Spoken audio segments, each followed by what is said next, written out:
దినవృత్తాంతములు మొదటి గ్రంథం 4వ అధ్యాయము 9-10 వచనాలలో ప్రత్యేకంగా మనకు ఒక వ్యక్తి కనబడుతూ ఉన్నాడు. అతని పేరు యబ్బేజు. దేవునికి స్తోత్రం. యబ్బేజు అనే పేరుకు అర్థం ఏమిటంటే వేదన అని అర్థం. వేదన పుత్రుడు. యబ్బేజు అనే పేరుకు అర్థం వేదన.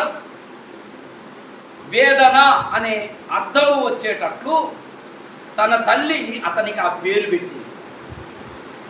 ఆ పేరు పెట్టడానికి గల కారణం ఏమిటంటే అతడు జన్మించే సమయంలో తన తల్లి వేదనతో తనను కన్నదనమాట. అక్కడే ఆ మాట రాయబడి 9వ వచనం మనం గమనిస్తే 2వ లైన్, వేదన పడి ఇతని కంటినని అతని తల్లి అతనికి యబ్బేజు అని పేరు పెట్టెను. అతనిని కనే సమయంలో తన తల్లి వేదన పడింది కనుక అతనికి ఆ పేరు పెట్టి యబ్బేజు అంటే వేదన పుత్రుడు అని అర్థం. ఎవరైనా ఆ పేరు పెట్టుకోవడానికి ఇష్టపడతారా? ఆ పేరు పెట్టడానికి ఎవరైనా ఇష్టపడతారా? వేదన, దుఃఖం, శ్రమ, కరువు, కష్టం అనే అర్థం వచ్చే పేర్లు ఎవరైనా పెట్టుకుంటారా? ఎవరు పెట్టుకోరు. ఎవరు ఏ పేరు పెట్టుకున్నా మేలు కలగాలని, శుభం కలగాలని, మంచి జరగాలని చక్కటి పేరు అర్థం వచ్చేటట్లుగా పేర్లు పెట్టుకుంటారు. పాస్టర్ గారు మా పాపకో మా బాబుకో పేరు పెట్టండి అని ఎవరైనా అంటే ఏం పేరు పెట్టాలమ్మా అంటే ఏదైనా మంచి అర్థం వచ్చే పేరు పెట్టండి పాస్టర్ గారు. దీవెన అని పెట్టండి. దీవెన అని పెడతాము కానీ వేదన అని ఎవరైనా పెట్టుకుంటారా? ఎవరు పెట్టుకోరు. సంతోషమ్మ అని పెట్టండి, అంతేగాని దుఃఖమమ్మ అని ఎవరైనా పేరు పెట్టుకుంటారా? ఎవరు పెట్టుకోరు. ఎవరు పెట్టుకోరు, ఎవరు పెట్టరు కూడా. ఈ పేరు చాలా విచిత్రంగా మనకు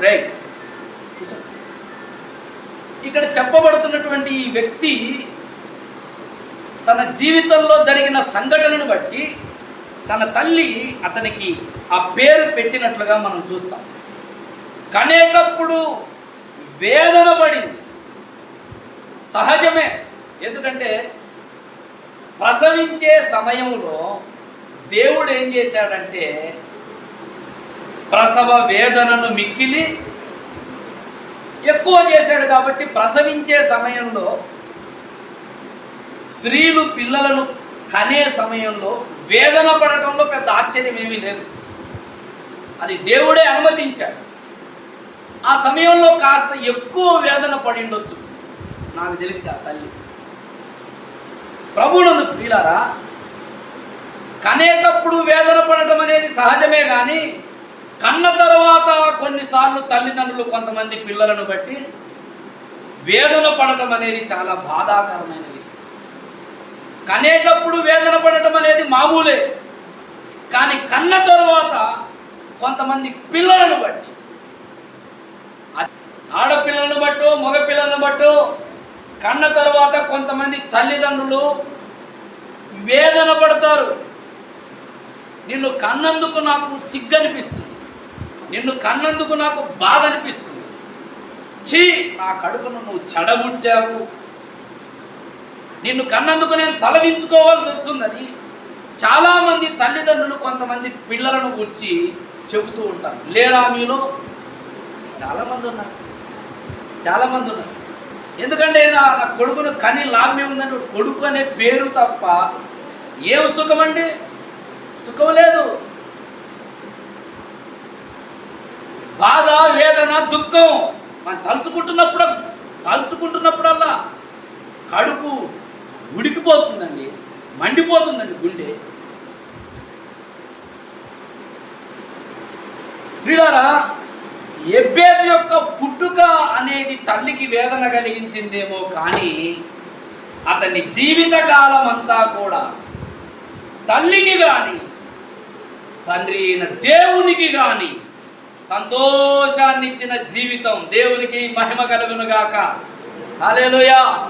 యబ్బేజు యొక్క జీవితం, అతనిని కనేటప్పుడు తల్లి వేదన పడింది కానీ కన్న తరువాత బ్రతుకు కాలమంతా తనను బట్టి సంతోషించింది. నీ తల్లిదండ్రులను బట్టి, నీ తల్లిదండ్రులు నిన్ను గూర్చి ఏమనుకుంటున్నారు? నాకు ఒక కూతురు ఉంది, ఆ కూతురుని బట్టి చాలా సంతోషం అని అంటున్నారా? నాకు కొడుకులు ఉన్నారండి, ఆ కొడుకులను బట్టి చాలా సంతోషం, నేను వారిని బట్టి అతిశయిస్తున్నా, సంతోషిస్తున్నానని తల్లిదండ్రులుగా మీ పిల్లలను గురించి మీరు చెప్పగలరా? తల్లిదండ్రులు పిల్లలైన మీ గురించి సాక్ష్యం ఇస్తున్నారా? లేక బాధ, వేదన, దుఃఖం పడుతున్నారా? ప్రభునందు ప్రియ సోదరి సోదరుడారా, ప్రభు ఈరోజు మీతోనే మాట్లాడుతున్నాడు. నీ వల్ల నీ వారికి వేదన కలుగుతుందా, దుఃఖం కలుగుతుందా, లేక నిన్ను బట్టి నీ దేవునికి లేక నీతో ఉన్న వారికి ఆనందము, సంతోషము కలుగుతుందా? ఈ యబ్బేజును గూర్చి మనం ఆలోచిస్తే ప్రత్యేకంగా ఒక అద్భుతమైన మాట పరిశుద్ధాత్మ దేవుడు తెలియజేస్తా ఉన్నాడు. చూడండి 9వ వచనం. యబ్బేజు తన సహోదరుల కంటే ఘనము పొందిన వాడై ఉండెను. ఎంత అద్భుతమైన మాట! అతడు తనను కనేటప్పుడు తల్లి వేదన పడింది, కానీ అతనిని కన్న తరువాత అతడు ఎదిగి పొందిన సాక్ష్యం చూడండి. ఒకరికంటే, ఇద్దరికంటే, ముగ్గురి కంటే కాదు, తన సహోదరుల కంటే. దేవునికి స్తోత్రం. తన సహోదరుల మధ్యలో తన తోటి వారి కంటే, తనతో ఉన్న వారి కంటే వేదన పడి కన్న ఈ కుమారుడు ఘనము పొందిన వాడయ్యాడు. హల్లెలూయా, హల్లెలూయా. తన సహోదరుల కంటే అంటే పై వచనాలన్నీ మీరు చూడండి, క్రమ సంఖ్య రాయబడుతుంది. అనేకుల యొక్క పేర్లు పరిశుద్ధాత్మ దేవుడు ప్రస్తావించుకుంటూ వస్తాడు. ప్రస్తావించబడినటువంటి క్రమ సంఖ్యలో ఎవరిని గురించి చెప్పబడలే ఈ మాట. అందుకే ఈరోజు మనం కాస్త ఆలోచించాల్సిన అవసరం ఉంది. నీ చుట్టూ ఉన్న ఎవరిని గురించి చెప్పనటువంటి మాట నీ దేవుడు నిన్ను గురించి చెప్పాలి. హల్లెలూయా. నీ చుట్టూ ఎంతో మంది ఉండొచ్చు, సహోదరులు ఎంతో మంది ఉండొచ్చు, ప్రార్థించేవారు ఉండొచ్చు, ప్రభువుని వెంబడించేవారు ఉండొచ్చు, వాక్యం చదివేవారు ఉండొచ్చు, ఇతర సంఘాలలో ఇతర సంఘస్థులు ఉండొచ్చు. కానీ నిన్ను గూర్చి నీ దేవుడు ఎటువంటి సాక్ష్యం ఇవ్వాలి? నీవు ఎటువంటి సాక్ష్యము పొందిన దానవై నీ ఇంట్లో, సంఘములో, సమాజములో ఉండాలంటే ఘనము పొందినవారు అనే సాక్ష్యం పొందాలి. ఘనము పొందిన వాడై ఉండెను. ఆ మాట మీరు అండర్లైన్ చేసుకోండి. ఘనము పొందిన వాడు అనలేదు, అంతటితో ఆగిపోలే. ఘనము పొందిన వాడై ఉండెను అంటే అర్థమేమిటి? కొనసాగాడు. హల్లెలూయా. కొనసాగాడు, అనుసరించాడు, కాపాడుకున్నాడు. ఈ రోజున చాలా మంది దేవుని సంఘములో జన్మిస్తారు నూతనముగా. కొంతమందిని కనాల్సి వస్తుంది, యబ్బేజు తల్లి కన్నట్టు వేదన పడి కనాల్సి వస్తుంది. కొంతమందిని రక్షణలోనికి నడిపించాల్సి వస్తుంది. శ్రమలు పడి కొంతమందిని దేవుని తట్టు తిప్పాల్సి వస్తుంది. కొంతమంది కోసం ఎంతో వేదన పడి ప్రార్థించాల్సి వస్తుంది. సంవత్సరాలు వాళ్ళ ఆత్మీయ జీవితం వెలిగింపబడటం కోసం చేయవలసిన ప్రయత్నాలన్నీ చేయవలసి వస్తుంది. కానీ వారి జీవితాన్ని బట్టి దుఃఖం, వేదన. కొంతమందిని బట్టి దేవుడు అలాగే బాధపడుతున్నాడండి. ఆత్మీయ జీవితంలో కొనసాగని వారు, కాపాడుకొనని వారు, భద్రపరచుకోలేని వారు, తమను తాము దేవుని సన్నిధిలో భద్రపరచుకోలేని కొంతమంది బలహీనులు చాలామంది ఉన్నారు. యబ్బేజును గురించి రాయబడి ఉంది, తన సహోదరుల కంటే ఘనము పొందిన వాడై ఉండెను. హల్లెలూయా. ఉండెను. నువ్వు ఎలా ఉండాలో తెలుసా? నీ ప్రాంతంలో, సంఘంలో, నీ స్నేహితుల మధ్యలో, ఇరుగు పొరుగు వారి మధ్యలో నువ్వు ఎలా ఉండాలంటే వారి కంటే ఘనము పొందిన దానవై ఉండాలి, ఘనము పొందిన వాడవై ఉండాలి. హల్లెలూయా, హల్లెలూయా. అతడున్నటువంటి పరిస్థితులు చాలా ప్రతికూలమైన పరిస్థితులు. ఎబ్బేజు కాలం ఎటువంటి కాలం అంటే దేవుని కొరకు జీవించడానికి అనుకూలతలు లేని కాలం.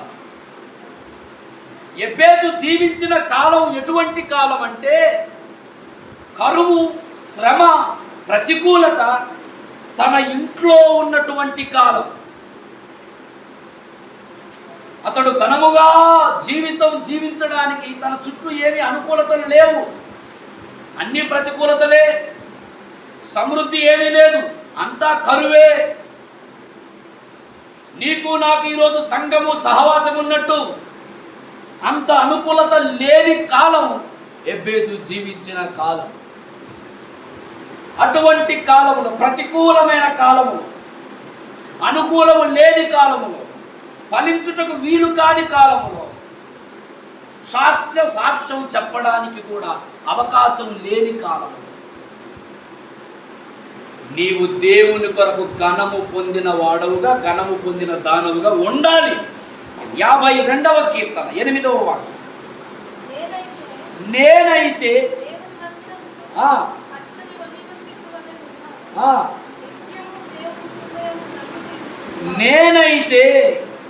నేనైతే దేవుని మందిరంలో ఎలా ఉన్నా పచ్చని ఒలీవ మొక్క వలె ఉన్నా. దేవునికి స్తోత్రం.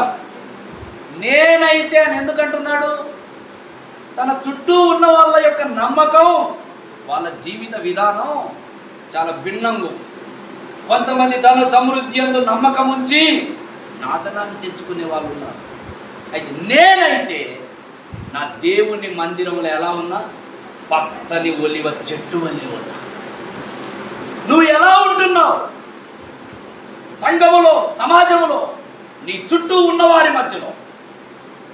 ప్రభునందు ప్రియ సోదరి సోదరులారా, యేసుక్రీస్తు ప్రభు వారు జీవించిన కాలంలో కూడా ప్రభు ఈ సాక్ష్యం పొందాడు. హెబ్రీ పత్రిక 1:9లో మీరు గమనించినట్లయితే 1వ అధ్యాయము 9వ వాక్యం దయచేసి చూడండి.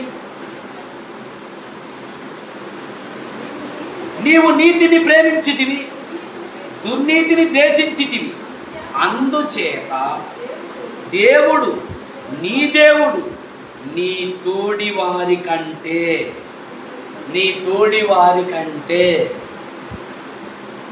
నిన్ను హెచ్చించున్నట్లుగా ఆనంద తైలముతో అభిషేకించాడు. యేసు ప్రభువు గుర్తిస్తున్న సాక్ష్యం అది. తోడి వారి కంటే ఆనంద తైలముతో బహు ఎత్తుగా అభిషేకం పొందడానికి గల కారణం ఏమిటంటే చుట్టూ ఉన్న వారి మధ్య వారు ఎలా ఉన్నా నీతిని ప్రేమించి దుర్నీతిని ద్వేషించాడు.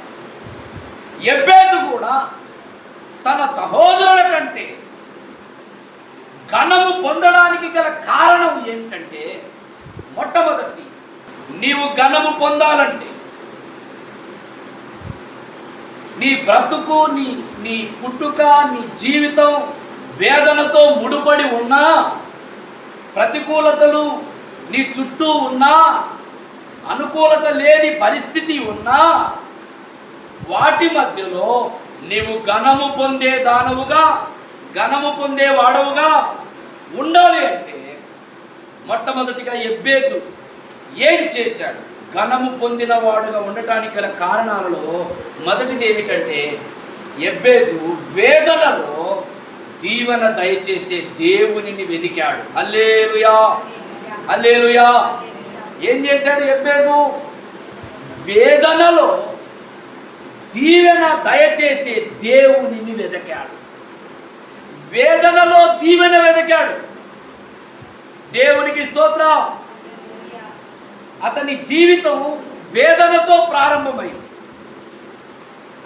అతని తల్లే అతనికి వేదన అనే పేరు పెట్టింది. అంతేకాదు, వేదన అనే పేరు పెట్టింది కాబట్టి జీవితం కూడా ఎలా ఉందనుకుంటున్నారు? వేదనతోనే ఉంది. ఎబ్బేజు జీవితం అంతా సాఫీగా ఏం సాగలేదు. అతని జీవితంలో చాలా శ్రమలు ఎదుర్కొన్నాడు, చాలా ఆటుపోట్లు, చాలా కష్టాలు, చాలా ప్రతికూలతలు. ఈరోజు మనం అనుభవిస్తున్నట్లు ఎబ్బేజు అనుభవించలేకపోయాడు. చాలా శ్రమలలో యెబ్బేజు తన జీవితాన్ని గడిపాడు. అతడు శ్రమలలో వేదనలో ఉన్నాడు అనడానికి గల కారణమే అతడు చేసిన దినవృత్తాంతములు 1వ గ్రంథం 4వ అధ్యాయం 10వ వచనములోని ప్రార్థన. అతడు వేదన అనుభవిస్తున్నాడు కనుకనే, దీవెన తనకు చాలా దూరంగా ఉంది కనుకనే యెబ్బేజు దీవెన నొందునట్లుగా దేవుని సన్నిధిని వెదికాడు. హల్లెలూయా. చాలాసార్లు కొంతమంది జీవితంలో వేదన, శ్రమ, ఒత్తిడి అనుభవిస్తున్నప్పుడు, దుఃఖం, ఓటమి అనుభవిస్తున్నప్పుడు సనగటం, సందేహపడటం, సంశయించి అవిశ్వాసులుగా మార్చబడతారు. ఈ దేవునిలో నేను కొనసాగుతున్నందుకు నాకు కలిగిన మేరేమిటి, నాకు కలిగిన లాభం ఏమిటి, నాకు కలిగిన దీవెనేమిటి? పుట్టినది మొదలుకొని ఇప్పటికీ వేదన వేదన వేదన. కొంతమంది జన్మించేటప్పుడే శ్రమలతో జన్మిస్తారు, రోగాలతో జన్మిస్తారు. బ్రతుకాలం అంతా భయంకరమైన ప్రతికూలతలతో కొంతమంది జీవితం మగ్గిపోతుంది. నా జీవితాన్ని గురించి చెప్పుకోవడానికి కూడా నాకు సిగ్గనిపిస్తుందండి. అంత ఒత్తిడి అండి, అంత శ్రమ అండి, అంత వేదన అండి. ఏముంది సంతోషం? అంతా బాధ, అంతా ఒత్తిడి, అన్ని విషయాలలో ఓటమి. ఏముంది ఆనందం? బహుశా నీ వ్యక్తిగత జీవితంలో ఇలాంటి పరిస్థితుల గుండా నువ్వు ప్రయాణం చేస్తున్నావా? అయితే ప్రభు నీతోటి మాట్లాడుతున్నాడు. యెబ్బేజు వలె వేదనలో దీవెన వెదకటం నువ్వు నేర్చుకో. హల్లెలూయా. నువ్వు అనుభవిస్తున్న ప్రతి వేదన నీ జీవితంలో గొప్ప దీవెన కోసమే. హల్లెలూయా. యోసేపు ఏమంటాడో తెలుసా? తాను అనుభవించిన వేదనలన్నిట్లలో ఒక రోజున అన్నలు తన యొద్దకు వచ్చినప్పుడు దుఃఖముతో యోసేపును ఎదుర్కొంటే యోసేపు ఏమంటాడో తెలుసా? అన్నలారా, నేను ఐగుప్తులో ఉన్నట్లు మీరు నన్ను అమ్మివేసినందుకు మీరు బాధపడకండి. దేవుడు నేటి దినమున జరుగునట్లు దానిని మేలుకై ఉద్దేశించడం. హల్లెలూయా. నీ జీవితంలో కలిగే ప్రతి వేదన నీ దీవెన కోసమే.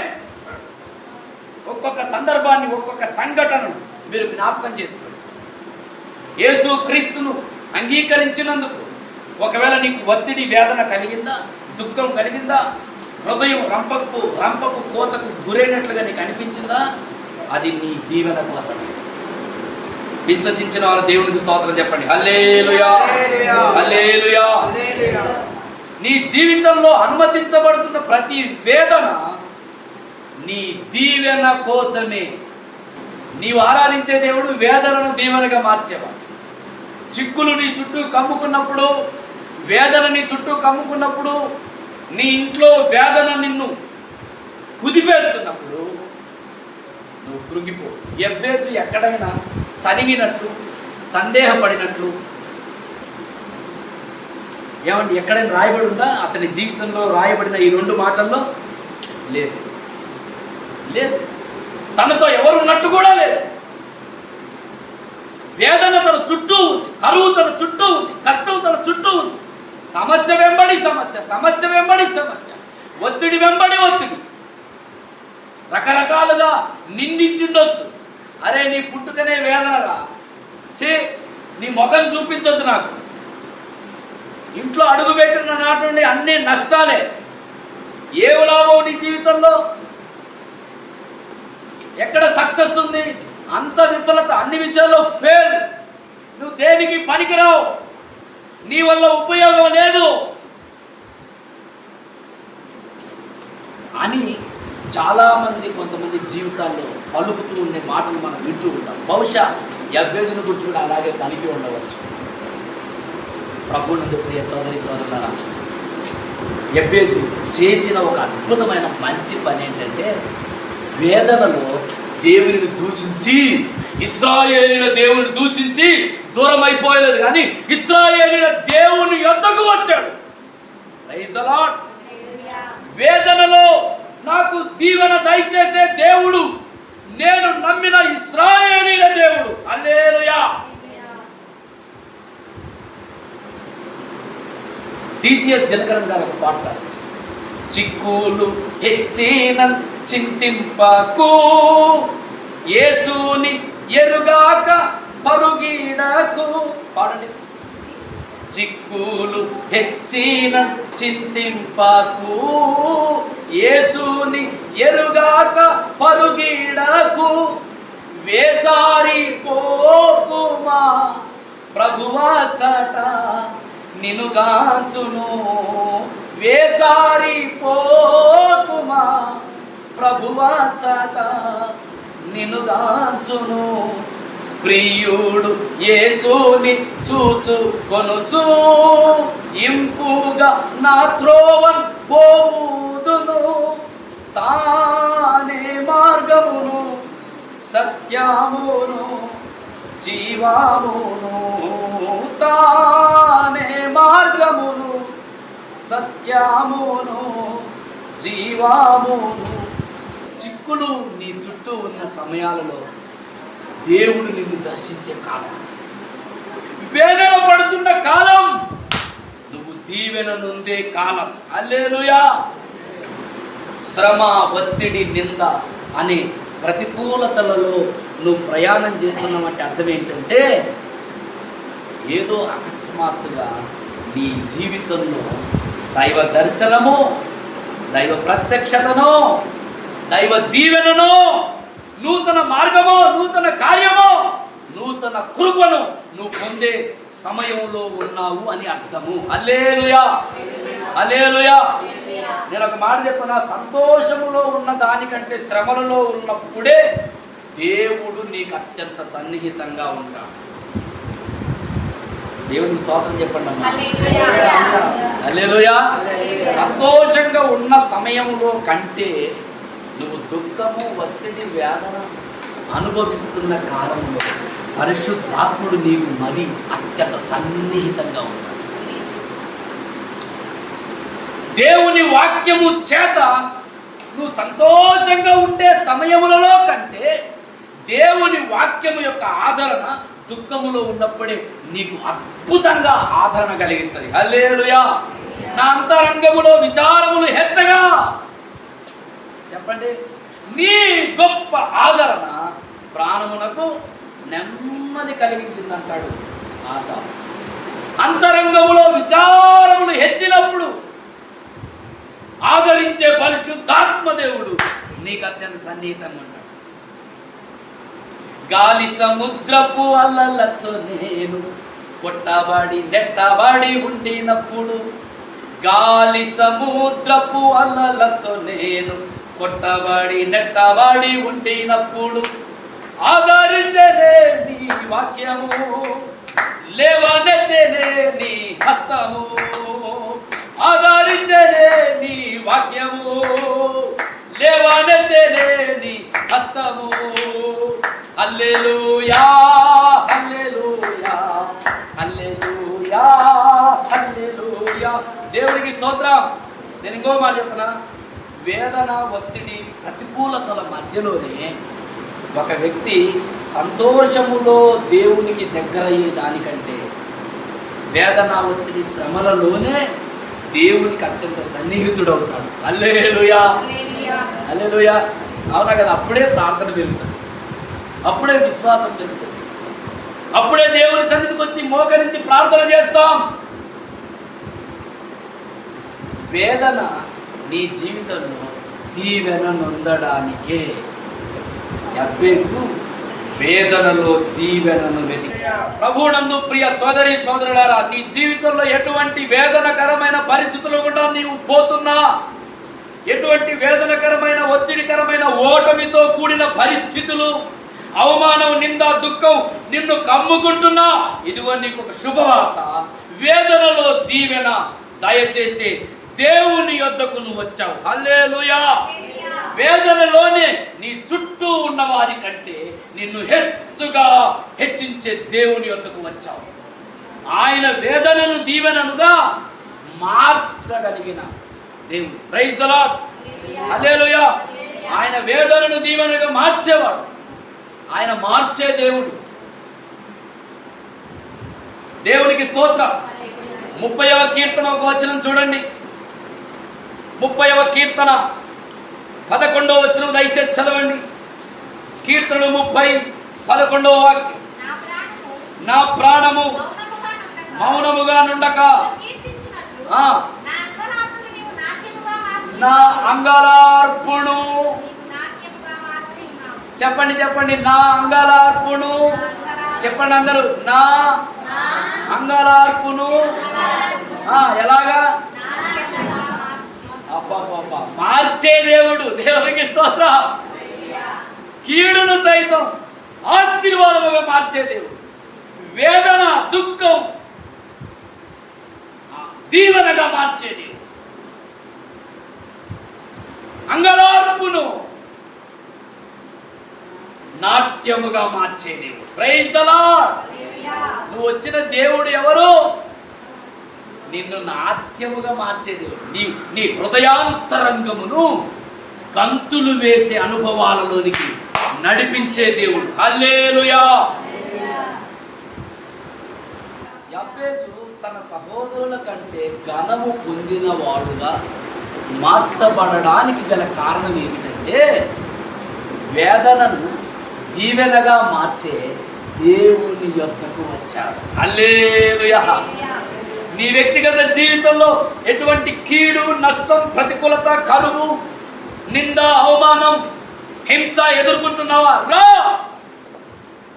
దేవుని సన్నిధికి, దేవుని యొద్దకు రండి. అప్పుడు ఆయన మీ యొద్దకు వచ్చు. మార్చే దేవుని యొద్దకు రా. పరిస్థితులను, ప్రతికూలతలను ఆశీర్వాదకరముగా మార్చే దేవుని యొద్దకు. ఈ విశ్వంలో జీవితంలో ఎదుర్కొనే ప్రతికూలతలను, కీడును, నష్టమును, దుఃఖమును ఆశీర్వాదకరముగా మార్చే దేవుడు విశ్వములో నజరేయుడైన యేసుక్రీస్తు తప్ప మరొకరు లేనే లేరు. హల్లెలూయా. అదే వచనం చదవండి. అంగలార్పును నాట్యముగా, కీర్తనలు 30:11.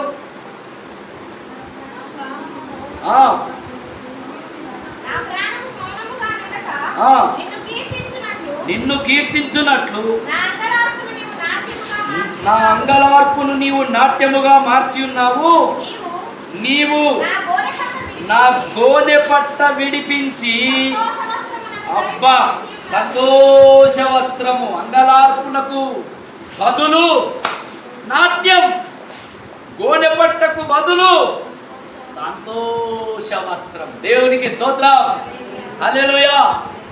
సంతోషమే సమాధానమే, సంతోషమే సమాధానమే, సంతోషమే సమాధానమే చెప్పనా సఖ్యమైన. యేసయ్య దగ్గరికి వచ్చిన తర్వాత రాగమునంతా దుఃఖం, వేదన, పరిస్థితులలో అర్థం కాక తలమునకలైపోతాం. యేసయ్య దగ్గరికి వచ్చిన తర్వాత జీవితాన్ని గూర్చిన చిత్రమంతా కనబడదు. జీవిత యాత్రలో కొనసాగుతున్నప్పుడు ఎదురయ్యే వాటన్నిట్లలో కూడా మార్చే దేవుడు నాతో ఉన్నాడని నిత్యం సంతోషం నిన్ను ఆవరిస్తుంది. హల్లెలూయా. పరిశుద్ధాత్మ యొక్క ఫలములలో ఒక ఫలం ఏమిటంటే సంతోషమనే ఫలం. హల్లెలూయా. పరిశుద్ధాత్ముడు నీతో ఎందుకు అనునిత్యం ఉండటానికి వచ్చాడంటే నీకు సంపూర్ణ సంతోషం ఇవ్వటానికి.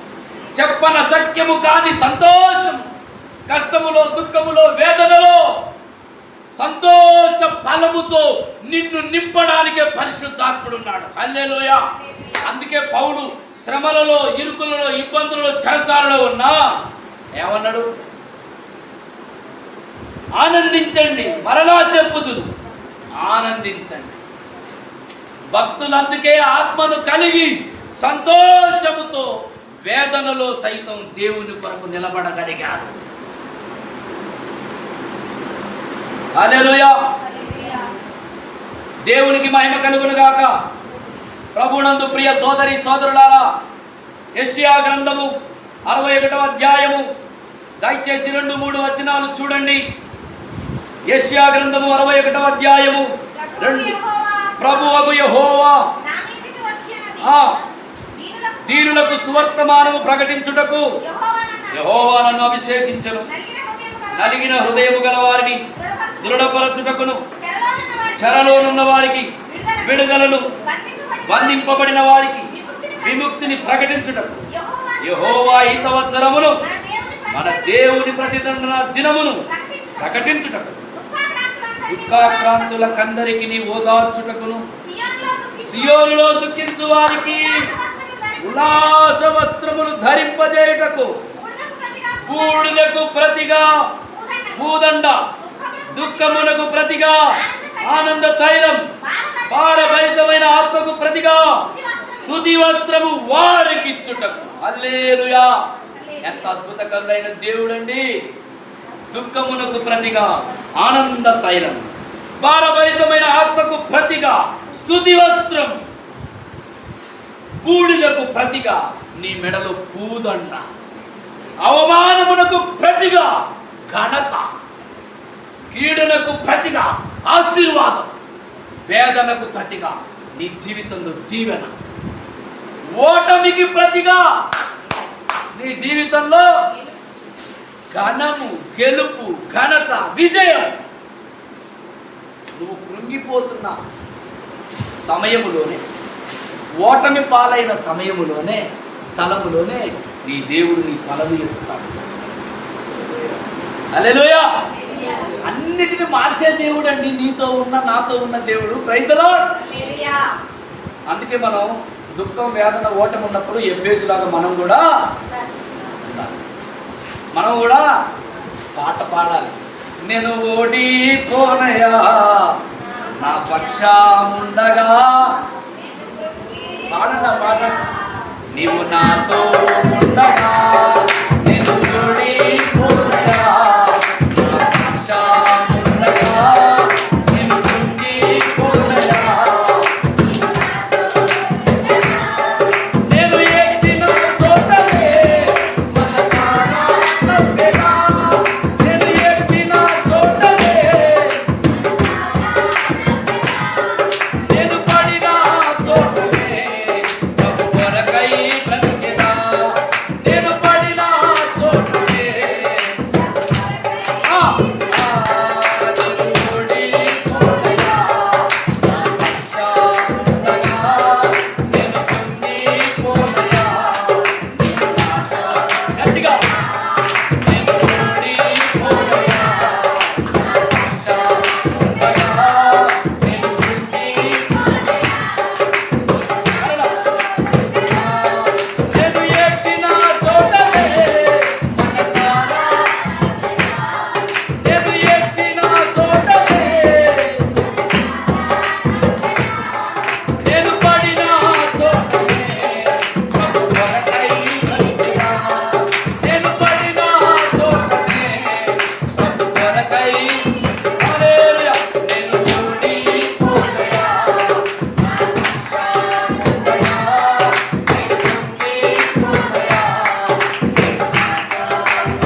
సహోదరుల కంటే ఘనము పొందిన వాడుగా మార్చబడడానికి గల కారణాలలో మొదటిది వేదనలో దీవెన దయచేసే దేవునిని వెతికాడు. హల్లెలూయా, హల్లెలూయా.